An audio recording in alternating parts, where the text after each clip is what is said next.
आज हम बात करने वाले हैं भारत में हुए एक बहुत ही गंभीर पब्लिक हेल्थ क्राइसिस के बारे में। एक ऐसा संकट जो असल में कभी होना ही नहीं चाहिए था। ये कहानी है कोल्ड ड्रिफ्ट कफ सिरप से जुड़ी एक दर्दनाक त्रासदी की। जी हाँ, सिर्फ एक प्रोडक्ट और इसकी वजह से 20 से ज्यादा बच्चों की मौत हो चुकी है। ये सिर्फ एक नंबर नहीं है, ये एक बहुत बड़ी नाकामी का नतीजा है, पेशेंट सेफ्टी में एक बहुत बड़ी चूक का।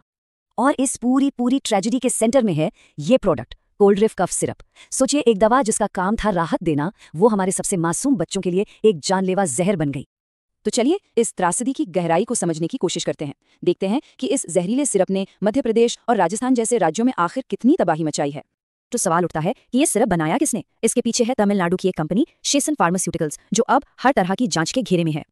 और मामला इतना गंभीर है कि अथॉरिटीज ने बहुत तेजी से एक्शन लिया है। इस फार्मास्यूटिकल कंपनी के मालिक को हिरासत में भी ले लिया गया है। इससे आप अंदाजा लगा सकते हैं कि सिचुएशन कितनी सीरियस है। तो आप जरा साइंटिफिक पहलू पर आते हैं। सबसे बड़ा सवाल यही है कि आखिर इस सिरप में ऐसा था क्या कि ये बच्चों के लिए इतना खतरनाक, इतना जानलेवा बन गया। जांच में जो सामने आया वो सच में डरावना है। सिरप के अंदर एक बहुत ही जहरीला इंडस्ट्रियल केमिकल मिला जिसका नाम है डाइथिलीन ग्लाइकोल, या शॉर्ट में कहें तो DEG। अब ये है क्या? सीधे शब्दों में कहें तो ये एक जहर है जो इंसानों के किडनी, लिवर और नर्वस सिस्टम को पूरी तरह से खत्म कर सकता है। और अब जो मैं बताने जा रहा हूं वो शायद सबसे ज्यादा चौंकाने वाली बात है। देखिए, किसी भी दवा में DEG की जो परमिटेड लिमिट होती है वो होती है सिर्फ 0.1%।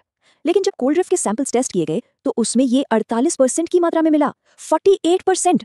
ये कोई छोटी मोटी गलती नहीं है, ये तो एक क्रिमिनल नेग्लिजेंस है। तो जाहिर है जब बच्चों ने ये जहरीला सिरप पिया तो उसका असर भी बहुत भयानक हुआ। उन्हें उल्टियां होने लगीं, पेट में तेज दर्द हुआ, फिर धीरे धीरे अक्यूट किडनी फेलियर, दौरे पड़ना और आखिर में दुख की बात है, मौत। और देखिए, लापरवाही का ये सिलसिला यहीं पर नहीं रुका। इस सिरप में दवाओं का एक ऐसा कॉम्बिनेशन इस्तेमाल किया गया था जिसे इंडियन रेगुलेटर्स ने 2023 में ही 4 साल से कम उम्र के बच्चों के लिए साफ बैन कर दिया था। तो ये कोई अनजाने में हुई भूल नहीं थी, ये तो सेफ्टी रूल्स का सीधा उल्लंघन था। जब जांच हुई तो पता चला कि सेफ्टी स्टैंडर्ड्स को तो पूरी तरह से ताक पर रख दिया गया था। उस फैक्ट्री के पास गुड मैन्युफैक्चरिंग प्रैक्टिसेस यानी GMP का सर्टिफिकेट तक नहीं था। ये दवा बनाने के लिए एक बेसिक रिक्वायरमेंट होती है, और तो और वहां बिल्कुल अनहाइजीनिक यानी गंदे हालात में काम हो रहा था। तो जब ये सारे चौंकाने वाले खुलासे हुए तो जाहिर है अथॉरिटीज ने कैसे रिएक्ट किया। चलिए अब देश भर में जो एक्शन लिया गया उस पर एक नजर डालते हैं। पूरे देश में ड्रग रेगुलेटर्स ने फौरन और कई लेवल्स पर एक्शन लेना शुरू कर दिया। सबसे पहले प्रोडक्ट पर बैन लगाया गया, फिर सारे स्टॉक को जब्त करने का ऑर्डर दिया गया और साथ ही पब्लिक के लिए तुरंत अलर्ट भी जारी किए गए। पंजाब, महाराष्ट्र, उत्तर प्रदेश, ये कुछ उन कई राज्यों में से हैं जिन्होंने बहुत ही कड़े कदम उठाए और इस खतरनाक प्रोडक्ट को मार्केट से हटाने के लिए इस पर पूरी तरह से बैन लगा दिया। अथॉरिटीज की तरफ से सभी हेल्थ केयर प्रोवाइडर्स के लिए एक बहुत ही अर्जेंट और क्लियर मैसेज जारी किया गया। निर्देश था, कोल्ड ड्रिफ्ट सिरप खासकर बैच नंबर SR13 का न तो इस्तेमाल करें, न बेचें और न ही खरीदें। जो भी स्टॉक बचा है उसे फौरन जब्त कर लिया जाए। और आखिर में ये सेक्शन सभी पेरेंट्स और गार्जियंस के लिए है। ये जानकारी बहुत जरूरी है ताकि हमारे बच्चे सुरक्षित रहें। तो इस पूरे मामले का सार क्या है? सबसे पहली बात, कोल्ड ड्रिफ्ट सिरप की वजह से 20 से ज्यादा बच्चों की जान गई है। दूसरी, ये एक इंडस्ट्रियल जहर यानी डाइथिलीन ग्लाइकोल से भरा हुआ था।